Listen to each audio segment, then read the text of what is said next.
सुचेता कुकरेती और आप देख रहे हैं महाभारत। नई संसद की इमारत की लड़ाई अब हिंदू तालिबान पर आ गई है। और हम ऐसा क्यों कह रहे हैं?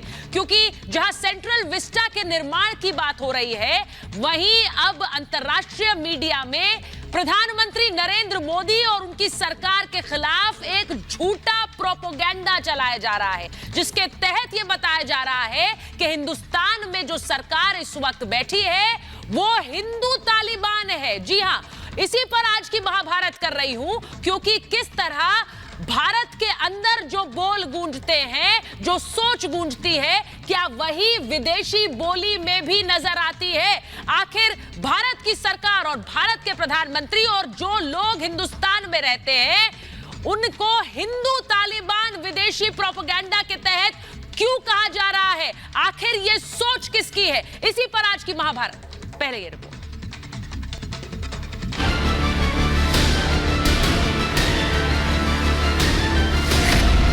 मोदी के खिलाफ अंतर्राष्ट्रीय साजिश। भारत सरकार समर्थ है, उसको कोई डिगा नहीं सकता, चाहे कितने भी बिलाएं, और भारत की भव्यतम संसद बन के रहे। मोदी सरकार हिंदू तालिबान। ഞാൻ അവരെ പോലെ ഒരു ഹിന്ദു അല്ല, അതുകൊണ്ട് എനിക്ക് ഈ രാജ്യത്ത് താമസിക്കാൻ അവകാശമില്ല. എന്താ ഇപ്പോ ഹിന്ദുയിസമിൽ ഒരു വരാൻ തുടങ്ങിയോ? विपक्ष का फर्जी प्रोपेगेंडा विदेश में हावी। इंडिया की बात कर रहे हो? इंडिया में कोई डेमोक्रेसी नहीं है। घर में मोर्चाबंदी, छवि बिगाड़ने की कोशिश। जनता का संबंध होता था, वो अब शासकों का और प्रजा का संबंध होता जा रहा है। ये बड़ी इमारतें शासक और प्रजा के संबंध को तटस्थित करती हैं। दुनिया को आतंकवाद के खौफ से डराने वाला आतंकवादी संगठन तालिबान, जिसका केवल एक ही मकसद है, दुनिया को आतंक की आग में झोंकना, बेगुनाहों को मौत के घाट उतारना। ऐसा संगठन जो मानवता की सारी हदें पार कर मासूम बच्चों को भी अपना निशाना बनाने से नहीं चूकता। ऐसे तालिबानी संगठन से मोदी सरकार की तुलना की जा रही है। विदेशी मीडिया में मोदी सरकार को हिंदू तालिबान कहा गया है। द गार्जियन में छपे लेख में मोदी सरकार की तुलना हिंदू तालिबान से की गई है। विदेशी मीडिया में मोदी सरकार के खिलाफ इस तरह का जहर उगलने वाले लेख घर में बैठे विपक्ष की ही देन है। भारत की छवि खराब करने पर अड़े विपक्ष ने विदेशी मीडिया को भारत सरकार को तालिबान से जोड़ने का मौका दे दिया। जिस व्यक्ति ने ये बात कही है कि सेंट्रल विस्टा हिंदू तालिबान का स्ट्रक्चर है, उसको ये देखना चाहिए लोकतंत्र का मंदिर है संसद, जिसमें सब आते हैं, सबका साथ है उसमें। द गार्जियन में मोदी सरकार को नरसंहार पर उतारू आतंकी संगठन तालिबान जैसा दिखाने की कोशिश की गई। लेख में लोकतंत्र के मंदिर भारतीय संसद पर प्रहार किया गया। मोदी सरकार पर यह आरोप लगाया जा रहा है कि जिस सेंट्रल विस्टा का निर्माण वो करा रही है, वो हिंदू तालिबानी सोच के तहत कराया जा रहा है। भारत की ब्रिटिश काल की बनी संसद की इमारत को मुगल कालीन ढांचा बताते हुए ये कहा गया है कि मुगल स्तंभों को हटाने और गिराने की सोच से मोदी सरकार काम कर रही है, और इसीलिए पुरानी संसद की इमारत को गिराकर नई संसद की इमारत बनाई जा रही है। कौन से देश की बात कर रहे हो? इंडिया की बात कर रहे हो? इंडिया में कोई डेमोक्रेसी नहीं है। डेमोक्रेसी इंडिया में ये मतलब आपके इमेजिनेशन में हो सकती है, मगर रियलिटी में है नहीं। शशि थरूर क्या है इस देश के? शशि थरूर को ये मालूम नहीं कि वो हैं क्या, वो अपने आप में तालिबानी है या हिंदुस्तानी है, उनको पहले ये सिद्ध करना होगा। और अगर हिंदुस्तानी है, तुम हिंदुस्तान को गाली दोगे, हिंदुत्व को गाली दोगे, तो तुम्हारे जैसे लोगों का बोरिया बिस्ता बंद करके पाकिस्तान में ही एक वहां रैन बसेरा खड़ा कर लो। ये पहली बार नहीं है जब देश के प्रधानमंत्री मोदी को इन बयानों का सामना करना पड़ रहा हो। विदेशी मीडिया में नरेंद्र मोदी को बदनाम करने की साजिश घर से ही शुरू होती है। देश को बदनाम करने के लिए विपक्ष पीछे नहीं रहा है। कांग्रेस नेता शशि थरूर इस सरकार के लिए हिंदू तालिबान शब्द का इस्तेमाल पहले भी कर चुके हैं। ഞാൻ അവരെ പോലെ ഒരു ഹിന്ദു അല്ല, അതുകൊണ്ട് എനിക്ക് ഈ രാജ്യത്ത് താമസിക്കാൻ അവകാശമില്ല. എന്താ ഇപ്പോ ഹിന്ദുയിസമിൽ ഒരു വരാൻ തുടങ്ങിയോ? आखिरकार ये कौन सी मानसिकता पर उस रहे हैं? जो मुगलों ने बनाया, जो अंग्रेजों ने बनाया, वही सब कुछ ठीक था। भारत सरकार समर्थ है, उसको कोई डिगा नहीं सकता, चाहे कितने भी बिलाएं, और भारत की भव्यतम संसद बन के रहेगी। जब अपने ही देश के लोग देश के लोकतंत्र और उसकी अस्मिता पर सवाल उठाएंगे तो विदेश में तो मुद्दा बनेगा ही। द गार्जियन के लेख से साफ है कि मंशा नरेंद्र मोदी की छवि के खिलाफ एक प्रोपेगेंडा खड़ा करने की है। सेंट्रल विस्टा सिर्फ एक बहाना है। सेंट्रल विस्टा के साथ नरेंद्र मोदी की एक गैर इस्लामिक छवि खड़ी करने की कोशिश की गई है। इस लेख में यह भी कहा गया है कि नरेंद्र मोदी की सरकार ने कई मुसलमानों की नागरिकता ले ली है, ये सरकार गैर इस्लामिक है, ये छवि वही छवि है जिसे एंटी सीएए और एंटी एनआरसी प्रोटेस्ट के समय हमने हिंदुस्तान में देखा है। एक फॉल्स नैरेटिव, अब फॉल्स नैरेटिव को कि हिंदी में मैं कैसे बताऊं, सरेआम झूठ, मतलब जो फैक्चुअल, जिन चीजों का फैक्चुअल बेसिस ही नहीं है वो। बिल्कुल साफ है कि जो फर्जी प्रोपेगेंडा विपक्ष सरकार के खिलाफ फैलाना चाहता है, विदेशी मीडिया उसी प्रोपेगेंडा में फंसकर मोदी सरकार को हिंदू तालिबानी सोच का शिकार दिखा रही है। लेकिन सवाल ये कि आखिर विपक्ष कब तक झूठे आरोपों की साजिश करेगा। सबसे बड़ा सवाल ये कि हमला नरेंद्र मोदी और उनकी सरकार पर नहीं बल्कि हिंदुस्तान की छवि पर है। इस छवि पर, इस झूठे हमले के खिलाफ आखिर कौन बोलेगा और कब बोलेगा। Bureau report, Republic Bharat.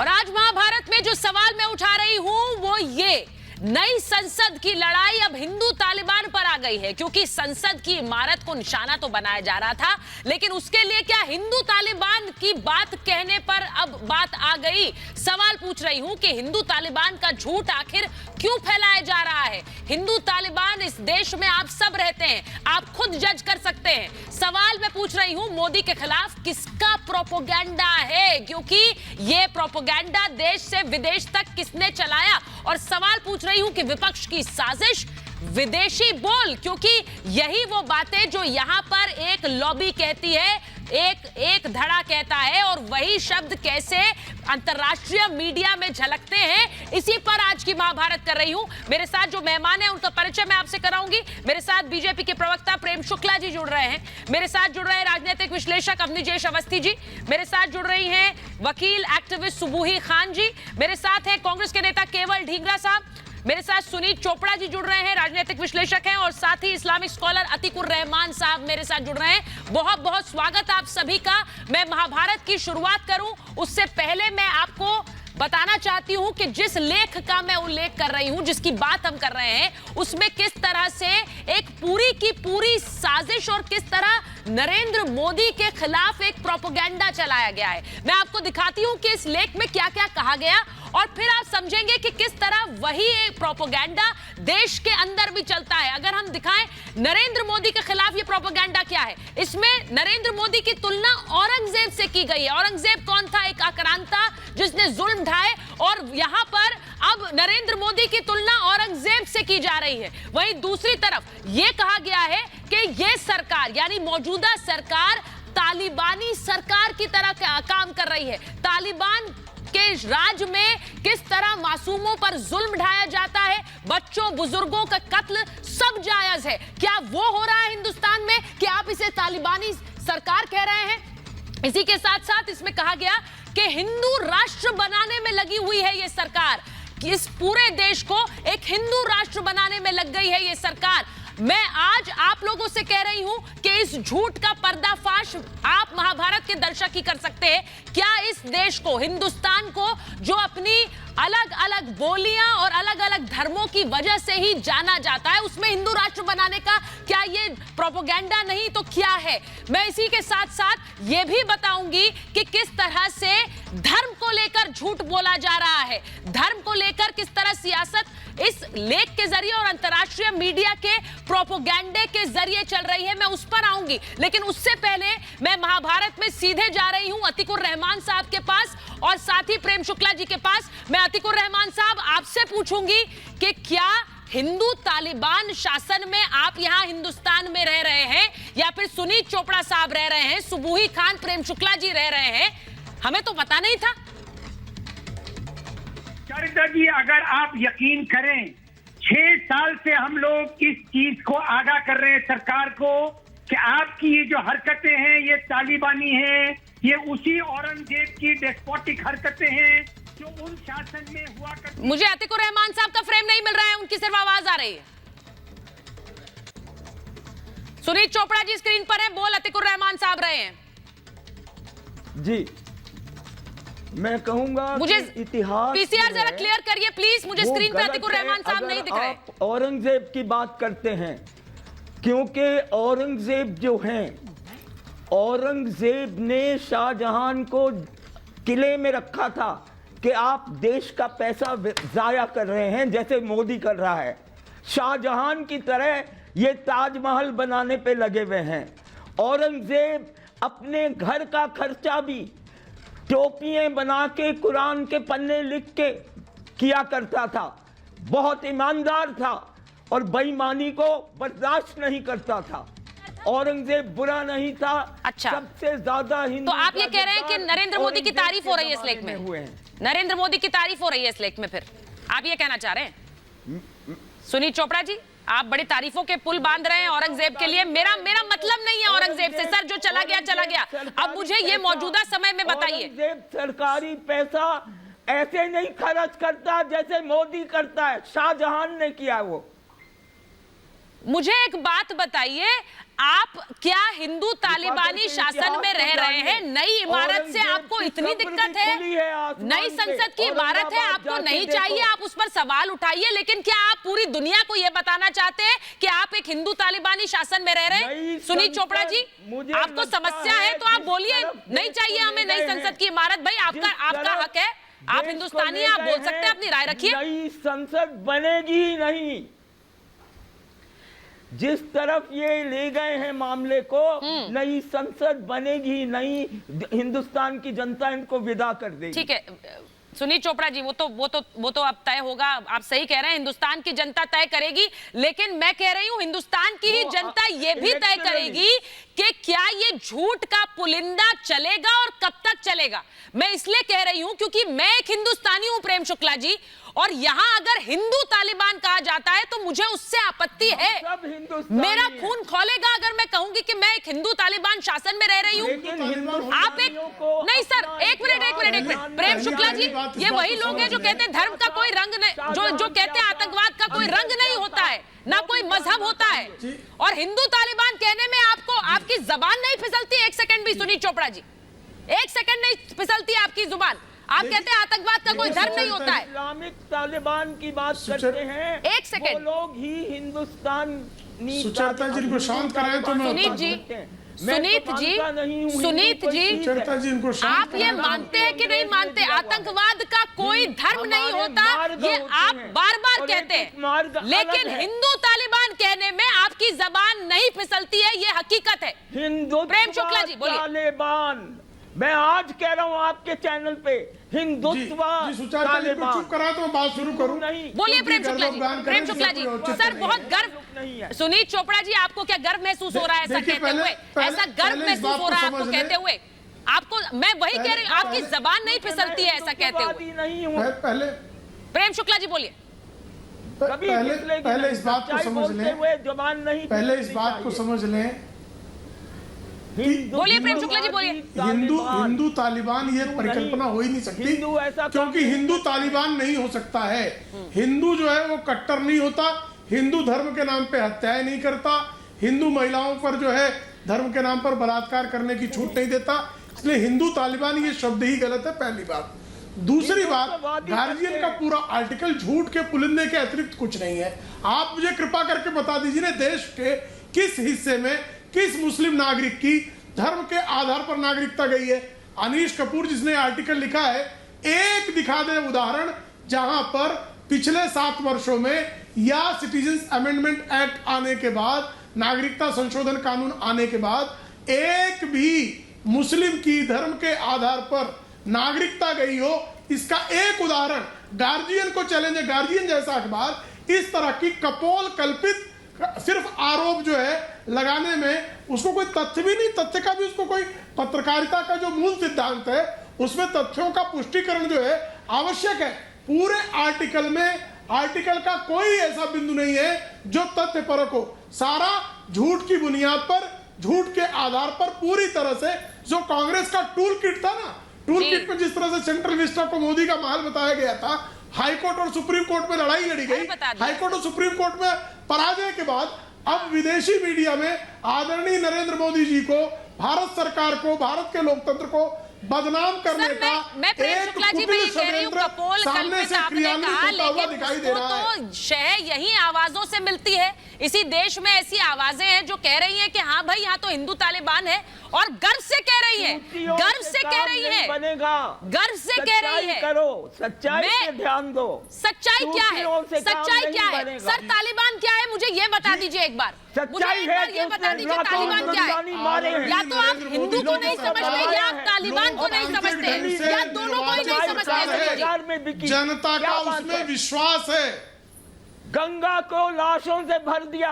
आप या तो हिंदू नहीं समझते या आप तालिबान नहीं समझते। मुझे बता दीजिए तालिबान क्या है, उसके बाद आप आगे बढ़िएगा। लोकतंत्र मासूमों की जान लेना, कत्ल गैरत करना, ये सब तालिबान है। लेकिन आपको लगता है ये हो रहा है इस देश में? ये हो रहा है। और फिर मैं कहती हूँ तालिबान है, एक धर्म का प्रचार करना, आपको लग रहा है वो हो रहा है यहाँ पर? वो है तालिबान। मैं एक बार सुबुई के पास जा रही हूँ, उसके बाद मैं आपके पास, अपनी जी मैं आपके पास आ रही हूँ, उसके बाद एक सेकंड मुझे ये बता दीजिए सुबुई, यहाँ पर बैठकर हिंदू तालिबान कहते हुए इनकी जबान नहीं कतराती है। ये कह रहे हैं कि हाँ यही है, ये जो हिंदुस्तान में हो रहा है, मेरा हिंदुस्तान जाना जाता है अलग अलग धर्मों के लिए, अलग अलग जुबानों के लिए। और उसका सबसे बड़ा सबूत है कि सुनीत चोपड़ा एक तरफ है, सुबुई खान एक तरफ है मेरे पैनल पर, और सबको वही अधिकार है। जी सुबुई बोलिए। क्यों नहीं, अच्छा है, इसमें कोई बुराई नहीं है। अरे सुनीत जी हो गया, बीच में मत बोलिए, बढ़िए थोड़ा सा रहमान साहब कर लीजिए। राजनीति है, मैं तेज बोलूंगी, आपकी आवाज बोलिए, दबाऊंगी, अच्छा नहीं लगेगा, बात सुन लीजिए। जी सुचरिता, देखिए मैं ये बोलना चाहती हूँ कि मुझे लगता है सुनीत जी हिंदुत्व को या हिंदू शब्द को ही शायद समझते नहीं है। तालिबान को तो ये बहुत अच्छी तरह से समझते हैं क्योंकि उनकी कम्युनिस्ट मानसिकता भी तालिबान से कोई बहुत अलग नहीं है। का दिया हुआ देखिए है। हिंदू कभी भी हमारे यहाँ मार्ग सुनीत जी बीच में मत बोलिए। सुचरिता एक सेकंड सुनीत जी बारे में बोलिए, बीच में ना बोलिए। सुनीत जी एक सेकंड आप बोलने दीजिए, उसके बाद आप बोलिएगा। किस तरह जाहिलों की तरह चिल्लाते हैं आप डिबेट पर? हाँ बोलिए किस तरह पागलों की तरह चिल्लाते हैं आप डिबेट पर? अपनी उम्र का ही लिहाज कर लीजिए। देखिए सुचरिता, हिंदू की मानसिकता में एक लाइन में आपको एक्सपोज करती हूँ। अपने लिए अभिमान, दूसरे के लिए सम्मान, ये है हिंदू संस्कृति। तालिबानी मानसिकता के हिसाब से वो ये नहीं सोचता है कि जो मैं सोच रहा हूं वही सही है, और जो मेरे हिसाब से नहीं सोच रहा है उसको कत्ल कर देना मेरे लिए वाजिब है, या उसको सही रास्ते पे मैं ले आऊंगा तो मुझे जन्नत में हूरें मिलेंगी, या फिर मैं अल्लाह की जो है नजरों में बहुत सुरखरू हो जाऊंगा। ये सुसाइड बॉम्बर्स नहीं बनते हिंदू। बहुत अच्छा बोला प्रेम शुक्ला जी ने कि हिंदू ने कब महिलाओं के बलात्कार किए हैं धर्म के नाम पर, हिंदुओं ने कब सुसाइड बॉम्बर्स बनाया है, कब एक इंसानी दिमाग को जो है मैनिपुलेट करके और रेडिकलाइज करके अलगाववादी, आतंकवादी और जिहादी बनाया है। एक एग्जांपल आप मुझे बता दीजिए। और सुचरिता, जो हम इस डिबेट पे आज जिस टॉपिक पे डिबेट कर रहे हैं वो भी मैं आपको जरूर बोलूंगी, क्योंकि ये लोग नैरेटिव कैसे क्रिएट करते हैं कि देखिए 2021 यानी हमारे देश की स्वतंत्रता का 75वां साल, हमें नए संसद भवन की जरूरत क्यों है? उसके लिए बहुत सारे तार्किक रीजन भी हैं। 1927 में बना था वो संसद भवन। हाँ। उस वक्त 33 करोड़ हमारी पॉपुलेशन थी, लोकसभा राज्यसभा की सीट्स 33 करोड़ पॉपुलेशन के हिसाब से थी। आज हम 4 गुना ज्यादा है। हमें ठीक है 2029 तक वो सीट्स रिजर्व्ड है, लेकिन आगे कभी हमें उन सीट्स को भी बढ़ाने की आवश्यकता पड़ेगी। तो क्या हमें बैठने का, उनके सांसदों के बैठने का इंतजाम नहीं करना पड़ेगा? आर्थिक और प्रशासनिक कार्यक्षेत्र भी बढ़ा है संसद का सुचरिता। 1927 में ना तो चीफ ऑफ डिफेंस स्टाफ की पद था, ना सेंट्रल पुलिस फोर्सेस थी, ना रॉ थी, ना सीबीआई थी, ना एनआईए थे। इन सभी ऑफिसेज और ऑफिशियल्स को, पदाधिकारियों को बैठाने के लिए भारत सरकार को रेंटेड बिल्डिंग्स का इस्तेमाल करना पड़ता है। हजारों करोड़ों रुपया उसके रेंट में जाता है। तो क्या चाहते हैं ये भारत को एक स्वाभिमान और सम्मान के साथ जीने नहीं देना चाहते हैं, या इतनी इंपॉर्टेंट रिस्पेक्टेबल पोजीशंस को चाहते हैं कि किराए की बिल्डिंग्स में बैठे रहे? मैंने सुबुई शुरू में ही कहा कि जब जो बोली देश में गूंजेगी उसका असर विदेशी बोली में भी नजर आएगा, और वही बाकी पत्रकारिता में भी नजर आएगा। जिस तरह अंतर्राष्ट्रीय मीडिया इन मुद्दों को उठा रही है, यहां पर देश में बैठकर केवल जी अतिकुर रहमान साहब आ गए। अतिकुर रहमान साहब, मैं आपके पास आ रही हूं। पहले ये बताइए मुझे, यहां देश में बैठकर अगर एक प्रोपेगेंडा ऐसा चलाया जाएगा कि यहां हिंदू तालिबान है, पहले तो मुझे यह बता दीजिए कि ये शासन क्या हिंदू तालिबान के राज में रह रहे हैं हम?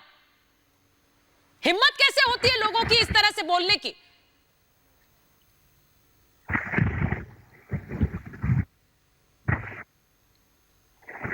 रहमान साहब, आवाज आ रही है आपको मेरी? जी मैं समझा ये सब उनके ठीक है। एक सुचारिता जी बात बिल्कुल साफ है। अगर आप तालिबान का डिस्क्रिप्शन चाहती हैं तो तालिबान का डिस्क्रिप्शन सिर्फ ये है कि तालिबान तरह से एक जोर से अपने धर्म को लागू करना चाहता है। तालिबान के लोग ने पाकिस्तान के बुद्धा को गिराया, यहाँ पर बीजेपी ने बाबरी मस्जिद को गिराया। तालिबान लोगों ने अपने लोगों के घरों में झाँक के उनके कपड़े उड़वाए और उनको एक इस्लामिक ड्रेस कोड था। अतिकुर रहमान साहब, आपकी आवाज क्लियर नहीं है। मैं एक बार आपकी आवाज दुरुस्त कराकर वापस आती हूँ, क्योंकि मैं समझ नहीं पा रही हूँ आप क्या कह रहे हैं। कुछ ऑडियो में प्रॉब्लम है। मैं उतने देर में मैं केवल ढींगरा जी के पास जाऊंगी, लेकिन उससे पहले मैं आपको दिखाती हूँ कि किस तरह अंतरराष्ट्रीय मीडिया इस पूरे मामले को धर्म से जोड़कर झूठ प्रचार करने में लगी हुई है। किस तरह से इस आर्टिकल में, जो गार्जियन का ये आर्टिकल है, इसमें किस तरह से ये बताने की कोशिश की गई है कि इस्लामिक और मुगल काल निर्माण हटाने में लगी हुई है यहां देश की सरकार। क्योंकि इसमें लिखा है monuments all over India, Modi appears to want nothing less than the obliteration of all Islamic monuments. यानी कि ये सरकार चाहती है कि जो भी इस्लामिक स्तंभ है या फिर मुगल काल के स्तंभ है, उन्हें हटाने में लगी है। कौन सा ऐसा स्तंभ है जिसे हटा दिया गया है पिछले 7 सालों में? आप खुद सोचिए, इसका जवाब आपके पास होगा।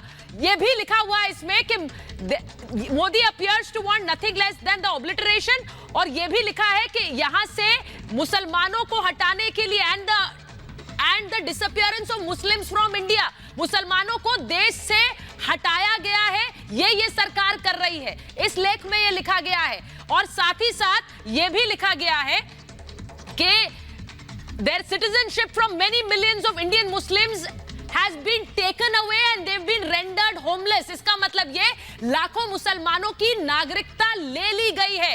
अब मुझे ये आप लोगों से जानना है, क्योंकि महाभारत में मेरे मेहमान हैं, लेकिन ये बताइए आप कितने लोगों को ऐसा जानते हैं जिनकी नागरिकता इस सरकार ने छीन ली है उनकी धर्म की वजह से? क्योंकि इस लेख में यही बताने की कोशिश की गई है कि धर्म की वजह से नागरिकता ले ली गई, देश से मुसलमानों को बाहर निकाल दिया गया है, उनकी नागरिकता छीन ली गई है, और मुगल काल के जो स्तंभ है उन्हें देश से हटाने, उन्हें मिटाने, उन्हें गिराने में सरकार लग गई है। और इसीलिए मैं पूछ रही हूं, मैं सीधे अतिकुर रहमान साहब, मुझे नहीं पता आपके पास मेरी आवाज आ रही है कि नहीं, क्योंकि आपका ऑडियो दुरुस्त मैंने करवाया है, लेकिन ये कोशिश एक दिखाने की ये की जा रही है कि मुगल काल के जो स्तंभ हैं उन्हें हटाया जा रहा है, देश से मुसलमानों को हटाया जा रहा है, उनकी नागरिकता ले ली गई है। मुझे ये बताइए केवल ढींगरा जी, अगर आप मुझे सुन रहे हैं, कितने ऐसे मुसलमान हैं जिनकी नागरिकता ले ली इस सरकार ने? अवनी जी, उसके बाद आ रही हूं आपके पास। देखिए सुचरिता जी, मैं सुन तो बड़ी देर से रहा हूं, लेकिन आप मेरे पास आ नहीं रही थी, मेरे पास बात नहीं कर रही थी। पर मैं आपको एक चीज कहना चाहता हूं कि यहां सवाल जो है वो भारतीय जनता पार्टी और आरएसएस की सोच का है। आरएसएस और भारतीय जनता पार्टी, उन्होंने हिंदुओं को अपनी जेब में डाल रखा है और इन्होंने ठेका ले रखा है कि हिंदू हमारी जेब में है। अरे ऐसा नहीं है केवल जी, इसका क्या मतलब है हिंदुओं को जेब में डाल रखा है? ये किस तरह का वक्तव्य है? आई एम सॉरी, लेकिन मैं धर्म पर तो नहीं जाना चाहती हूँ, लेकिन अगर आप ये कहना चाह रहे हैं कि लोगों को जेब में डाल दिया है उनके धर्म की वजह से, ये क्या मतलब हुआ? आप देश के इतने सारे करोड़ों हिंदुओं पर ये सवाल उठा रहे हैं, उन्हें जेब में डाल दिया एक पार्टी ने। ये किस तरह का वक्तव्य है केवल जी? थोड़ा तो गंभीरता से और रिस्पॉन्सिबिलिटी से बयान दीजिए। बिल्कुल डाला हुआ है, आपको बता रहा हूँ। ये एजेंडा आप उनकी जेब में है, बीजेपी आप उनकी जेब में। ये माफ कीजिएगा, मैं आपका धर्म नहीं पूछना चाहती, लेकिन नाम से तो आप, मुझे लगता है हिंदू ही है। आप भी जेब में हैं उनकी। ये बात ही तो आप उनकी जेब में हैं। सुनिए, आप उनकी जेब में हैं, मुझे बताइए। आप भी हिंदू हैं केवल जी, आप उनकी जेब में बैठे हैं क्या? आपको बहुत ये किस तरह का वक्तव्य है? हिंदू है, मैं भी हिंदू। नहीं, ये मैं नहीं पूछना चाहती आपसे। तो आप किस तरह का वक्तव्य देते हैं टेलीविजन पर आकर, उसके बारे में थोड़ा बोलने तो दीजिए। सर, आप मेरे को बोलने से पहले कैसे पूछ सकते? सुनिए, आप बात सुनिए पहले, गुस्सा मत करिए। चैनल एंकर को गुस्सा नहीं करना चाहिए। सुनिए, एंकर को गुस्सा करना शोभा नहीं देता सर, और मेहमानों को भी जिम्मेदारी से बयान देना चाहिए, वो उन्हें शोभा देता है। वो उन्हें शोभा देता है ना मेरी बात। आप भी हिंदू, सुनिए, मुझे आप नहीं भी जानना हिंदू मेरा हैं। धर्म क्या है सुनिए, सर, मुझे गुस्सा नहीं मत करिए, जानना है, आप लेकिन भी ये हिंदू इस तरह हैं, के मैं भी गैर हिंदू हूं। जिम्मेदाराना बयान आप देते हैं कि हिंदुओं को जेब में अरे डाल सुन लिया तो और लीजिए। मुसलमानों को देश से बाहर कर दिया। अच्छा, आप हिंदू नहीं है क्या? ये कहना चाह रहे हैं आप? सुचरिता जी, आप हिंदू नहीं है क्या? नहीं सर, मैं आप बात ही हिंदू नहीं है करना क्या? आप चाहती हिंदू इसमें। है मेरा ना? धर्म क्या है, आपका आप धर्म क्या हिंदू है? ना, मैं भी हिंदू हूं। तभी तो मैंने पूछा, आप इतने अरे आप गैर सुनिए जिम्मेदाराना ना, बात बयान दे रहे हैं, पूरी आपको तो जेब में होने डाल दे, लिया क्या बोलने नहीं बीजेपी देते ने? आप। प्रेम शुक्ला जी की जेब में बैठे हैं आप। पहले तो आप हिंदू मुस्लिम कर रहे हो। पहले तो आप हिंदू मुस्लिम कर रहे हो। जब मैं बोलने की बात करता हूं तो आप रोकना शुरू कर देते हैं। नहीं, बोलिए सर, बोलिए ना, आप मेरे को बोलने बहुत दें, बढ़िया पहले भाव फिर आपका प्रेजेंट कर रहे हैं आप। वाक्य बोलिए क्लियर बोलिए। होगा। आपका वाक्य तभी क्लियर होगा कि ये जो भारतीय जनता पार्टी और आरएसएस के लोग हैं, इन्होंने एक कट्टरवादी सोच से सारे हिंदुओं को अपनी जेब में डाल रखा। मेरी बात पूरी होने दे आगे। ये बात, इसका मतलब ये है कि ये जो सोच रहे थे, इनकी अब मंशा पूरी नहीं हो रही, क्योंकि जितनी लोगों की बॉडियां, अभी जो लोग मर रहे हैं कोरोना काल के अंदर, उनकी बॉडियां गंगा के अंदर बहाई जा रही हैं, उनकी अंदर उनकी जो बॉडियां हैं वो दफनाई जा रही हैं, तो इनकी कलई खुल रही है। अब ये उसको प्रोपोगंडा बनाना चाहते हैं। गार्डियन कौन है? गार्डियन की एक खबर आती है और ये एजेंडा बनता है। हमें क्या लेना देना गार्डियन से? हाँ सर, आपको क्या लेना देना? आपके नेता सिर्फ ये बोल देते हैं इस देश में लोकतंत्र नहीं है। आपको क्या लेना देना? आपके नेता बस ये कह देते हैं यहाँ पे फैशिस्ट सरकार चल रही है, आपको क्या लेना देना? सही कह रहे हैं आप, देखिए, आप बिल्कुल सही कह रहे हैं। देखिए, कांग्रेस पार्टी के अंदर, सुन लीजिए, कांग्रेस पार्टी के अंदर बहुत सारे हिंदू हैं, बहुत सारे मुस्लिम हैं, बहुत सारे सिख हैं, बहुत सारे ईसाई हैं। सर, मुझे इस बात से क्या मतलब? ये इन्होंने अपनी जेब में क्यों डाल रखा है, ये नहीं समझ में आती। और दूसरी बात, एक मिनट मैं बताता हूँ ना, केवल जी, ये विस्ता प्रोजेक्ट जो है, ये विस्ता प्रोजेक्ट जो है, हाँ। ये भी एक साजिश के तहत है। ये एक देखिए साजिश, देखिए इनकी कैसी है। ये जो शरारत करते हैं, ये पहले अखबार में खबर छपवाते हैं, फिर उसका एजेंडा बनवाते हैं, फिर उसको टीवी पे चलवाते हैं, फिर ये साजिश नहीं तो और क्या है? ये साजिश जो है इनकी बेनकाब हो रही है। अब यूपी का इलेक्शन है, ये साजिश करने पे तुले हुए हैं, हिंदू मुस्लिम करने पे तुले हुए हैं। इनकी साजिश बेनकाब होगी। आएगा टाइम, अभी इलेक्शन भी आ जाएगा। सर, साजिश आप बेपर्दा साजिश करिए, लेकिन यहाँ तो मुझे एक और ही गठजोड़ दिख रहा है। अवनीश जी, एक सेकंड, अवनीश जी, भाई जो उस लेख में छपता है, जो अंतर्राष्ट्रीय मीडिया में छपता है, वही बात केवल जी यहाँ पर बोल रहे हैं। ये क्या गठजोड़ है भाई? वही बातें ये दोहराते हुए क्यों नजर आ रहे हैं मुझे? सुचरिता, एक बात बड़ी साफ हो गई। मैं सुनीत चोपड़ा जी की बात का भी जवाब दूंगा, लेकिन उससे पहले मैं एक बात आप लोगों के सामने साफ कर दूं कि ये जो सेंट्रल विस्ता का हाई कोर्ट, सुप्रीम कोर्ट, फिर सुप्रीम कोर्ट, फिर हाई कोर्ट, फिर सुप्रीम कोर्ट, बार बार जो जा रहे थे, आज अनीश कपूर ने वो सारा खुलासा कर दिया। क्योंकि 2012 में मीरा कुमार के समय में ये हुआ था, ये फाइनल 1000 करोड़ रुपए, 1000 बीच में नहीं बोलता मैं किसी के, केवल जी बीच में नहीं बोलता है। अरे एंकर को ज्ञान देने वालों, एक सेकंड, अच्छा ठीक है, अवनीश जी को सुन लीजिए, उसके बाद जवाब दीजिए। अपने बारे में ज्ञान नहीं है। सुचरिता, हाँ बोलिए। सुचरिता, आज ये खुलासा हो गया ना कि सेंट्रल विस्ता प्रोजेक्ट का जो विरोध है वो कोरोना काल में खर्चे की वजह से नहीं है, वो इसके डिजाइन की वजह से हो रहा है और अंतर्राष्ट्रीय स्तर पर खुल गया। ये क्यों नहीं है?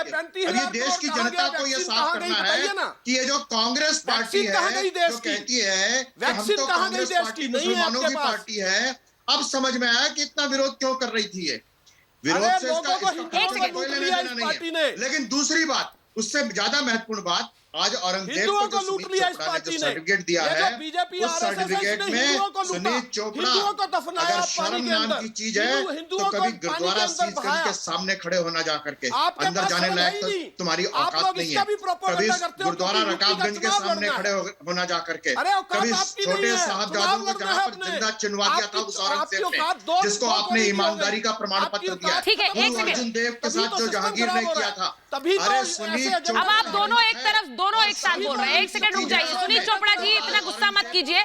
गुस्सा तो हमें आना चाहिए जब आप इस तरह के प्रोपेगेंडा को सही ठहराते हैं यहाँ पर बैठकर। अतिकुर रहमान साहब, मैं एक बार अतिकुर रहमान साहब के पास जाऊंगी, अगर आवाज उनकी ठीक हो गई हो। अतिकुर रहमान साहब, माफी चाहती हूँ, ऑडियो आपका ठीक नहीं था।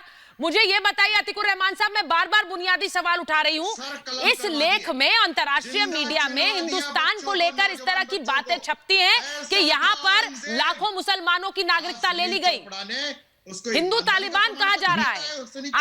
आपको गुस्सा नहीं आता इस बात पर, इस तरह के झूठ फैलाए जाने पर? कितने मुसलमानों की नागरिकता यहां पर ले ली गई जो इस लेख में ऐसा कहा गया? सुचारिता जी, हम 6 साल से कर रहे थे कि वो इस तरह की हरकतों में पड़े हुए थे, मुसलमानों के हाथ धो के पड़े हैं कि सबसे ये जाएगा कि वो तालिबानी हरकत कर रहे हैं। वो औरंगजेब की जो कट्टरवाद जो शासन था उसी को दर्शाते हैं। मगर ऑडियो अलग से तैयार नहीं थे सुचारिता जी। जैसे बामियान बुद्धा को तालिबान ने गिराया, वैसे उन्होंने बाबरी मस्जिद को गिराया। जैसे तालिबान ने अपने लोगों के घरों में घुस के उनको एक तरह की भाषा, एक तरह का लिबास और एक तरह का खाना खाने पे मजबूर किया। ये काम ने अपने शासन में किया हिंदुस्तान के अंदर।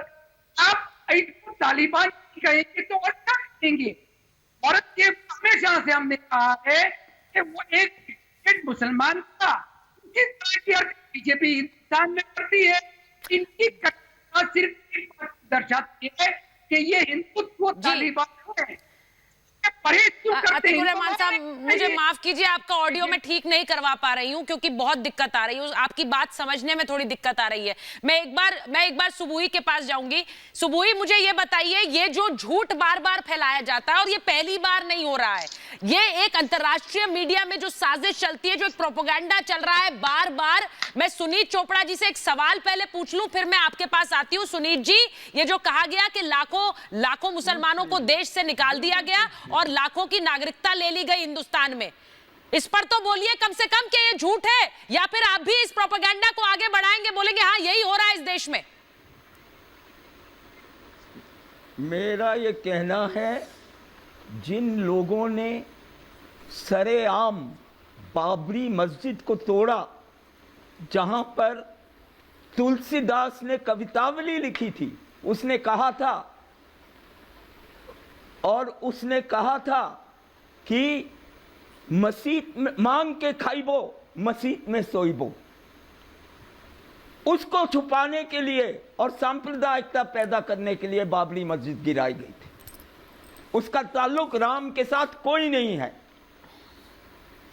सुनीत जी, और उसका नतीजा हुआ कि जो बुद्धा थे बामियान के, तालिबान ने बामियान के बुद्धा तोड़ दिए। इन्होंने बाबरी मस्जिद तोड़ी, उन्होंने बामियान के बुद्धा तोड़े, दोनों एक जैसे हैं। सुनीत जी, ये जो आप कंपैरिजन यहां पर ड्रॉ कर रहे हैं, यहां पर अदालती सफाई होती है, मुद्दे पर अदालत फैसला सुनाती है, और साथ ही साथ इस मामले पर इस मामले पर बामियान में जो आप बात बता रहे हैं, कितनों लोगों को सजा हुई, किस कोर्ट में गए? और बार बार जिस बाबरी मस्जिद का इशू आप बार बार उठाते हैं, वो मामला देश की सर्वोच्च अदालत देख रही है, देखा है।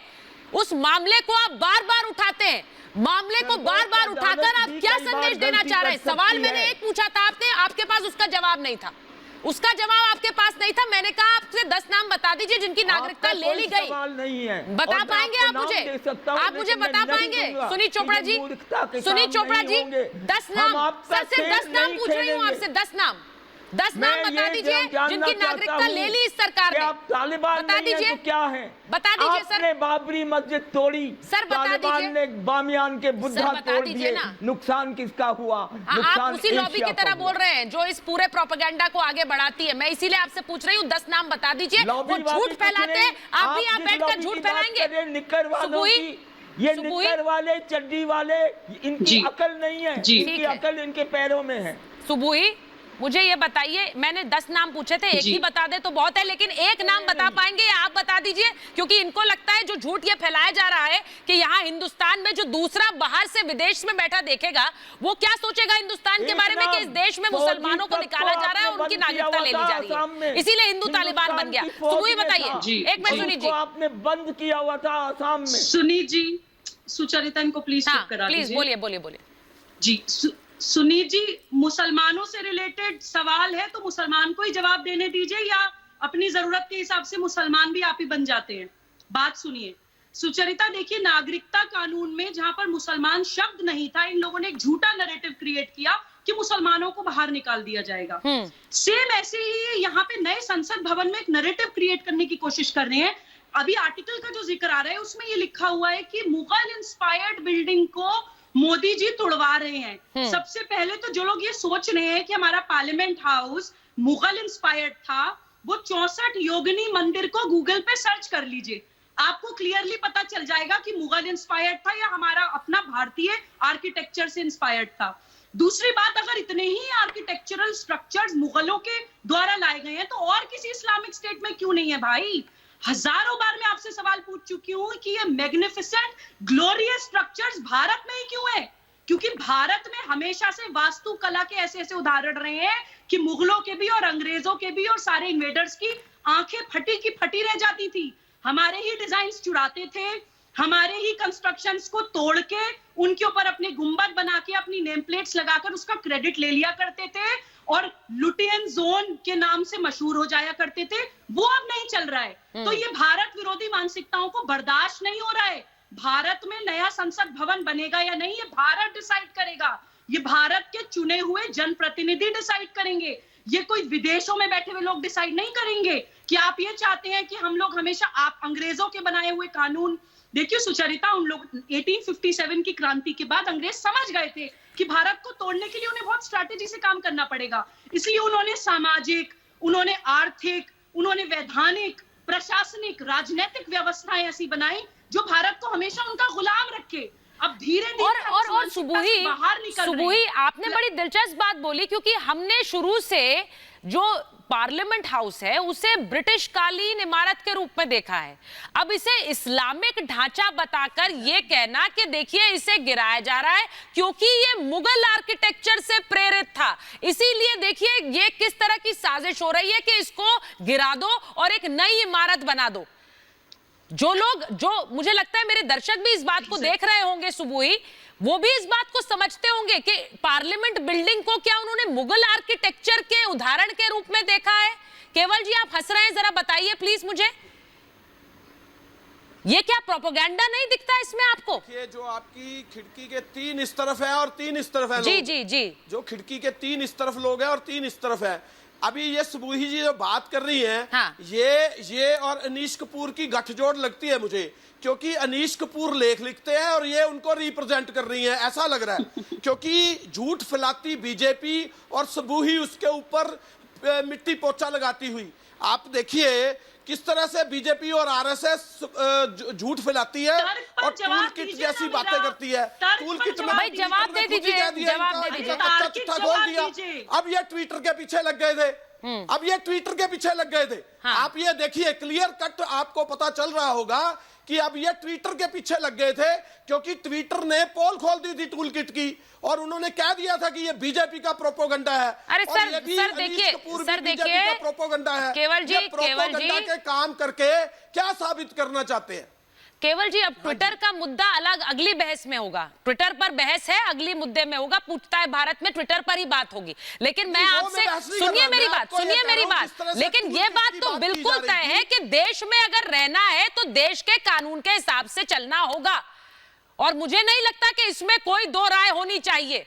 वो किस वजह से हुआ वो अलग बात है, लेकिन मैं आपसे कह रही हूं कि देश में चलना है तो देश के कानून के हिसाब से चलना होगा। लेकिन उस बहस के लिए 7 बजे पूछता है भारत, देखिए आप। लेकिन मैं अभी जो बात कह रही हूं केवल जी आपसे, सुबुही के सवालों का जवाब दीजिए आप। सुबुही ने सीधे बोला है कि भाई यहां पर आपने मुगल कालीन आर्किटेक्चर देख लिया संसद इमारत में, अब आपको सेंट्रल विस्टा का विरोध करना है तो आपने उसे इस्लामिक आर्किटेक्चर बता दिया और कह दिया ये मंशा है नरेंद्र मोदी की कि इस्लामिक आर्किटेक्चर ढाओ। कितने इस्लामिक आर्किटेक्चर के डिजाइन ढा दिए गए मुझे बताइए पिछले 7 सालों में? लाल किला तो वही है, ताजमहल वही है, किसे ढा दिया? ये सब प्रोपेगेंडा है। नहीं सर, आप जो करें वो सब ठीक है, बाकी सब प्रोपेगेंडा हिसाब से सुबुही भी लगी हुई है। हाँ, प्रोपेगेंडा के हिसाब से काम किया जा रहा है। प्रोपेगेंडा के हिसाब से प्रेम शुक्ला जी की बात की जा रही है। विस्टा प्रोजेक्ट का जरूरत आज कहां था? आज वैक्सीन का जरूरत था। देखिए वृथा प्रलाप का क्या उत्तर हो सकता है? कोई तर्क सम्मत बात की जाए। अभी उनसे आपने प्रश्न पूछा कि क्या भारत का संसद भवन जो वर्तमान है क्या वो मुगल आर्किटेक्चर है, तो इस पर इनके पास कोई जवाब नहीं है। इनको किसी भी तर्क सम्मत प्रश्न का कोई तर्क सम्मत उत्तर उनके पास नहीं है। तो वृथा प्रलाप के अतिरिक्त पिछले पूरे शो में उन्होंने कोई बात नहीं की है। आप वो सीधा सा सवाल है, आज दी गार्जियन में जब कहा गया कि इस्लामिक स्ट्रक्चर है, इस्लामिक स्ट्रक्चर है क्या भारत में, तो नहीं है। तो ऐसा झूठ बोलने ने भारतीय जनता पार्टी राष्ट्रीय स्वयंसेवक संघ के बारे में सारे राष्ट्रद्रोहियों को पीड़ा है। सारे जो राष्ट्रद्रोही है, मानवद्रोही है, अत्याचारी है, आतंकवादी है, अराजकतावादी है, उनको राष्ट्रीय स्वयंसेवक संघ भारतीय जनता पार्टी से पीड़ा है और ये पीड़ा बढ़ती जाएगी। केवल मात्र वृथा प्रलाप करते रहो। आपके प्रलाप में कोई तर्क सम्मत उत्तर है क्या? तो नहीं है। आपको आकर यहाँ लगातार रेखना है तो रेखते जाइए, उस रेखने से कुछ हासिल नहीं होता है। अगर आप बहस में आए हैं, आज से कोई प्रश्न पूछा जा रहा है तो उसका तार्किक उत्तर आपके पास हो तो दे, नहीं हो तो चुप रहे। ये ना बताएं कि आप मुंह खोलकर जो है अपनी बुद्धिमत्ता का प्रदर्शन इस तरह करते हैं कि महामूर्ख स्वयं सिद्ध हो जाते हैं। बॉडियां जो है हिंदुओं की दफनाई गई। ठीक है, रेखिए जितना रेख सकते हो रेख। अब देश के अंदर अगर ये एजेंडा चलेगा तो विदेशी मीडिया इसे क्यों ना उठाए? मुझे ये बताइए अवनीश जी, अगर देश के अंदर ऐसा एजेंडा चलेगा, मैं गिना सकती हूं और अगर केवल ढींगरा जी उस बात को गलत साबित कर दे सुनीत चोपड़ा, तो मैं यहां माफी मांग लूंगी कि मैंने ये बात उठाई भी। 10 मुसलमानों के नाम बता दीजिए आप जिनकी नागरिकता ले ली गई है। अवनीश जी मैं सवाल पूछ रही हूँ, मुगल कालीन वो स्तंभ बता दे जिन्हें गिरा दिया गया 7 सालों में। एक सेकंड रुकिए, 1 मिनट ऑडियो डाउन करिए। मैं सवाल पूछ रही हूँ, उसके बाद एक एक करके जवाब दीजिएगा। केवल जी रुक जाइए। अवनीश जी, मुगल कालीन ऐसे स्तंभ बता दीजिए जिनको गिराया है पिछले 7 सालों में। जो बात कही गई, लाखों मुसलमानों को देश से निकाल दिया, उनकी नागरिकता ले ली गई। 10 का नाम बता दीजिए, वो स्तंभ बता दीजिए और ये बता दीजिए कि मुगल आर्किटेक्चर, इस पार्लियामेंट की बिल्डिंग को मुगल आर्किटेक्चर कहकर बताया जा रहा है कि ये मुगल आर्किटेक्चर है, इसलिए इसे गिराया जा रहा है। पहली बात तो ये कि पार्लियामेंट को गिराया नहीं जा रहा। हाँ, पहली बात तो बड़ी साफ सी बात है, कोई बिल्डिंग नहीं गिराई जा रही। दूसरा, इन्होंने आरोप ये लगाया था दिल्ली के आम आदमी पार्टी के एक व्यक्ति ने कि वहां पे आने वाली 2 मस्जिदों को हटाया जा रहा है। वो भी साफ हो गया, वहां के इमाम ने कह दिया कि वहां नहीं हटाया जा रहा। हर तरफ से ये यहाँ पर हिंदू मुस्लिम की कोशिश केवल और सुनीत चोपड़ा जैसे लोग करते हैं। ये देश के अंदर कांग्रेस पार्टी रिश्ता का विरोध कर रही है, देश के बाहर अनीश कपूर कर रहे हैं। ये रिश्ता क्या कहलाता है? और सुचरिता जी, लोकतंत्र की बात करने वालों से मैं आज पूछना चाहता हूँ, सुनीत चोपड़ा जी, आज का दिन बड़ा महत्वपूर्ण दिन है। 40 साल पहले चीन में लोकतंत्र की आवाज उठाने वाले 50,000 नौजवानों को थिएनआनमेन स्क्वायर पर टैंकों के नीचे कुचल दिया गया था, जिसकी आप बात करते हैं, और केवल अरोड़ा की पार्टी जिससे समझौता करती है। आज यहाँ पर लोकतंत्र कहते हैं कि यहाँ पे लोकतंत्र नहीं है। वापिस आए थे चीन की लड़ाई के बाद, आपने उनको, आप बताइए ना, थिएनआनमेन स्क्वायर में क्या हुआ था आज के दिन? थिएनआनमेन स्क्वायर में 50,000 नौजवानों को टैंकों के नीचे कुचल दिया गया था। नहीं है, आपका हो सकता है। अरे आप सर, वकालत तो आप उन्हीं की करते रहते हैं सुनीत जी, वकालत तो वहीं की करते हैं, और इसीलिए लोकतंत्र का मतलब तो आपको बखूबी समझना चाहिए। एक लोकतंत्र में आप रह रहे हैं, मैं तो मानता ये लोकतंत्र है, और यहाँ किसी के भी धर्म के हिसाब से उसकी नागरिकता नहीं जा रही है, न गई है कभी। पाकिस्तान और हिंदुस्तान को, बांग्लादेश और हिंदुस्तान को, श्रीलंका और हिंदुस्तान को दोस्त होना चाहिए। ठीक है सर, आप दोस्ती की बात करिए, अच्छी बात है, लेकिन दोस्त और संगत अपने हिसाब से चुननी चाहिए, वो नहीं जो आपके पीठ में खंजर भोंके। सुबुई, 1 मिनट, सुबुई, सुनीत चोपड़ा, मैं लास्ट वर्ड, सुबुई, इस पूरे झूठे प्रोपेगेंडा पर मैं बस ये पूछना चाहती हूँ आपसे, अगर आवाजें देश में नहीं गूंजती तो क्या ये झूठा प्रोपेगेंडा अंतर्राष्ट्रीय मंच पर होता? बहुत अच्छा सवाल है सुचरिता। मैं हमेशा बार बार रिमाइंड कराती हूँ देश को कि 6 एंटी नेशनल फोर्सेस भारत को तोड़ने के लिए काम कर रही हैं, जिसका फायदा हमेशा इंटरनेशनल पावर्स उठाती हैं। उसमें कम्युनिस्ट हैं, उनकी आर्म्ड विंग्स माओवादी और नक्सलवादी हैं, उसमें विधर्मी राजनीतिक पार्टियां हैं, उसमें सेपरेटिस्ट और टेररिस्ट ऑर्गेनाइजेशन हैं, उसमें अर्बन नक्सल्स हैं, और उसमें कन्वर्जन माफिया है। ये सब लोग, कोई भी मुद्दा मिलता है एकदम एंटी भारत नैरेटिव क्रिएट करने की कोशिश करती हैं। इनका पूरा इकोसिस्टम है। ये लोग अपनी गलत बात को भी साबित करने के लिए काले को सफेद प्रूव करने की कोशिश इसीलिए मैं करते कह हैं, रही हूँ कि ये जो देश पूरा की देश छवि बिगाड़ने की एक कोशिश है, क्योंकि झूठ का पुलिंदा अगर इसमें सामने रखा गया और अगर हिम्मत हुई कि किस तरह हिंदू तालिबान की छवि सामने रखी गई, तो उसके पीछे बहुत बड़ी वजह वो आवाजें हैं जो देश से ही उठती हैं। बहुत बहुत धन्यवाद आप सबका महाभारत में जुड़ने के लिए।